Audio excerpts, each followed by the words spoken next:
Next month, new legislation aimed at giving a second chance to Maryland's prisoners serving long sentences goes into effect.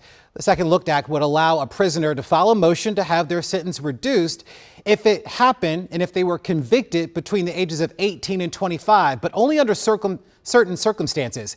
However, a mother in Prince George's County is warning that legislation could have unintended consequences and is calling on lawmakers to review the bill. Our Lionel Donovan has that story. To help sign the petition for House Bill 1190. Divina Fisher, or Miss Divine, is on a mission. I wonder if you can help us sign a petition. There's no money involved. The goal, to make sure that her son's murderer faces justice. We made it. You see, Vincent Fisher III was shot and killed on February 16th in Landover. Divina says as hard as that was to bear, it was her son's life that helped her to become an advocate. He had a big heart. He was trying to mentor youth. He was killed by one of them, an 18-year-old. And one day, instead of just being sad and angry about what occurred, I said, you know what, I'm just going to be a voice for the voiceless. My baby voice was stolen, taken away.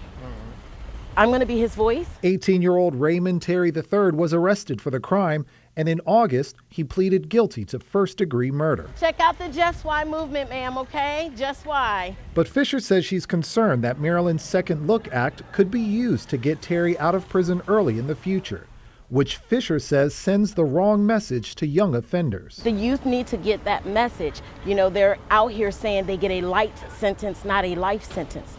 Go ahead and do that. It's not okay.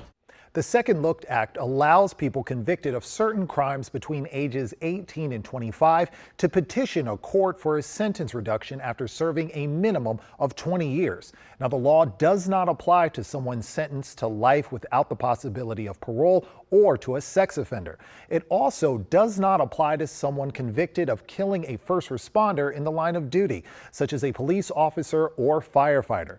Fisher is also concerned about House Bill 1190, which was introduced during Maryland's last legislative session and calls for the ending of the practice of charging juveniles with felony murder unless they were the main actor. That bill did not make it through committee.